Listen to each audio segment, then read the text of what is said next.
পাখি পোষা ছিল লিমন মিয়ার শখ। এখন সেই শখকেই বানিয়ে ফেলেছেন আয়ের উৎস। নামি দামি সব পাখি নিয়ে গড়ে তুলেছেন শৌখিন অ্যাগ্রো নামে একটি খামার। আর সেই খামার গড়ে নিজের ভাগ্য বদল করেছেন লিমন। 10 বছর আগে অনলাইনে দেখে শুরু করেছিলেন পাখি পালন, যদিও সেই সময় পরিবারের বাধার মুখেও পড়তে হয়েছিল তাকে।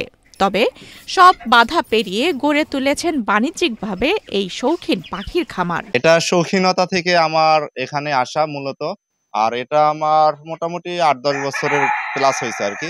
অনলাইনে দেখে আমার মুরগিগুলো ভালো লাগতো, ওইখান থেকে আমার এই সেক্টরে ঢোকা। প্রথমে ফার্স্টে শখ হিসাবে শুরু করা, এখন হয়তো আমি কিছু মাল সেল করতে পারছি। লিমন মিয়া 20 বছর আগে পরিবার নিয়ে বরিশাল থেকে গাজীপুরের কালিয়াকৈরে এসে স্থায়ী হন। ছোটবেলায় সেভাবে লেখাপড়া শেষ করতে পারেননি। 2 ভাই 1 বোনের মধ্যে তিনি সবার ছোট।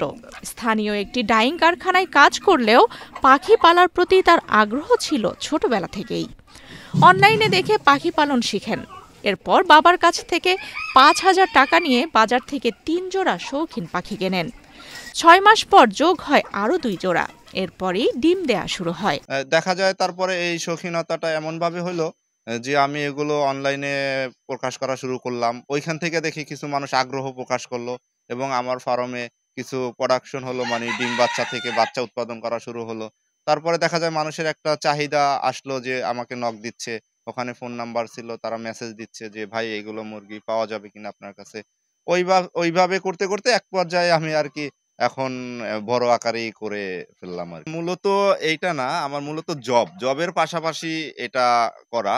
আর এখানে ফ্যামিলির সবাই সাপোর্ট দেয়। ফার্স্ট টাইমে দিত না যে এত দামি মুরগি এগুলো টাকা নষ্ট হবে। যখন আমার অনলাইনে এটা কিছু কাস্টমার আমাকে নক দিচ্ছে, এটা সেল হচ্ছে, তখন তারা একটু উৎসাহ দিচ্ছে। তারপরে তারা আর্থিকভাবেও সাপোর্ট দিচ্ছে ফ্যামিলি থেকে, বড় ভাই, বাবা বা যারা আছে আত্মীয়-স্বজন সবাই মানে এটার সঙ্গে জড়িত বা সবাই আমাকে একটা সাপোর্ট দেয়। এরপর নিজ উদ্যোগে মেশিন ব্যবহার করে ডিম ফুটিয়ে বাচ্চা উৎপাদন করেন লিমন। 5 জোড়া পাখি 4 বছরে বেড়ে দাঁড়ায় 100 জোড়ায়। তার শৌখিন অ্যাগ্রোতে বর্তমানে বিভিন্ন জাতের পাখি রয়েছে, যেমন কলম্বিয়ার লাইট ব্রাহ্মা, কলম্বিয়ার buff Brahma, Japanese bantam, golden Sebright, রিং নেট pheasant, silver Cochin, Aseel fighter, ময়ূর, buff Polish camp, buff frizzle Polish, Kadaknath, booted bantam, red Mille এবং ইউরোপিয়ান হোয়াইট জায়ান্ট কোয়েল। সরকারি অনুমোদন পেলে লিমন আরো বড় পরিসরে খামার পরিচালনার পরিকল্পনা করছেন। আরো বড় প্ল্যান আছে আর কি করার, যে আমি আরো বড় ধরনের একটা ফার্ম করব আর কি এই সেক্টরে। সরকারি সহযোগিতা বলতে যেটা আমরা যদি বাণিজ্যিকভাবে যাই, কিছু লাইসেন্সের প্রয়োজন আছে। এইগুলো যদি আমাদের একটু সরকারিভাবে সাপোর্ট দেয় যে হ্যাঁ তোমরা করো, আমরা আছি, বা এই ধরনের একটু সাপোর্ট আমাদের দেয়, এটা আমরা অবশ্যই চাই। যেমন ময়ূরের কথা বলি, হরিণের কথা বলি। হরিণ কিন্তু বাংলাদেশে ভালো একটা সাফল্য এনে দিতে পারে।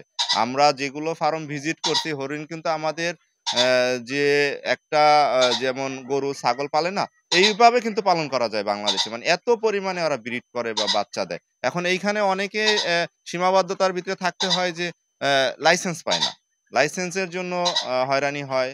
সেটা সরকারি অফিস পর্যন্ত পৌঁছাইতে পারে কিনা সবাই জানি না, বা দালালের মাধ্যমে হোক। লাইসেন্সে একটা ঝামেলা থাকে, ইস্যু থাকে। এইটা যদি একটু শিথিল করে আমাদের জন্য, তাইলে এই সেক্টরটা আরো ডেভেলপ হওয়া সম্ভব। প্রতি মাসে পাখির সব খরচ বাদে শৌখিন মুরগি ও পাখি বিক্রি করে তার আয় হয় 30 থেকে 40 হাজার টাকা। ডিম থেকে বাচ্চা ফোটানো, বড় করা এবং বয়স অনুযায়ী বিক্রি সবই নিজ উদ্যোগে। শুরুতে বাধা দিলেও এখন তার বাবা এবং পরিবারের অন্য সদস্যরাও খামারে সহায়তা করছেন। ছেলে এইভাবে এত বড় দামি মুরগি আনবে, লস খাইবে না, কি করবে। তারপরও যখন ছেলে দেখলাম যে আগ্রহ ভালো, তখন তো বাধা দেওয়া আমার ঠিক হবে না। চাকরির পাশাপাশি তখন এইটা আরম্ভ করলো, তখন আমি চিন্তা করলাম যাই হোক কিছুদিন আমি একটু অফ ছিলাম, তারপর যে একটু সহযোগিতা করলে একটু উন্নতির দিকে যাইবে বা ভালোর দিকে যাইব, তখন আমি আবার একটু চেষ্টা করলাম, আমি একটু সহযোগিতা করলাম, একটু হেল্প করি। হ্যাঁ, এই চাকরির পাশাপাশি আমি একটু হেল্প করলাম। ওই অনলাইনে বেচাকেনা করে সবকিছুই, অনেকে আইসা বাসা ফার্ম থেকেও নেয়। অনলাইনে অথবা পাইকারেরা খামারে এসে সরাসরি পাখি কিনে নিয়ে যান। আশপাশের যুবকরা লিমনের দেখানো পথে বাণিজ্যিকভাবে পাখি পালন শুরু করেছেন। আমি ওনাদের এটা দেখে দেখে আমি নিজেও একটা ছোটখাটো খামারের ব্যবস্থা করছি। আমি নিজেও পশু পাখি এবং হাঁস মুরগি পালার চেষ্টা করতেছি। এ বিষয়ে উপজেলা প্রাণী সম্পদ কর্মকর্তা জানিয়েছেন, লাইসেন্স প্রদানের সব ধরনের সহযোগিতা লিমনকে দেয়া হবে। আমাদের কালিয়াকৈর উপজেলার পূর্ব চন্দ্রায় লিমন নামে একজন আমাদের শৌখিন খামারি, আমি অলরেডি তার খামারে গিয়েছি, দেখেছি খুব সুন্দর একটা শৌখিন খামার করেছেন। আমি তাকে বিভিন্ন সময়ে পাখি অসুস্থ হলে পরামর্শ দেই, হোয়াটসঅ্যাপেও যোগাযোগ করে অনেক সময়। আমাদের যে প্রাণী সম্পদ সেবা শুধু রেজিস্ট্রেশন না, রেজিস্ট্রেশন ছাড়াও আমাদের এখান থেকে সরকারিভাবে সরকারি মূল্যে যে ভ্যাকসিনগুলো পাওয়া যায়, আরডিবি, বিসিআরডিবি, বসন্ত, আরো অন্যান্য যে পাখির ভ্যাকসিনগুলো আছে, সরকার নির্ধারিত মূল্যে সেই সেবাগুলো আমরা তাকে সরবরাহ করব।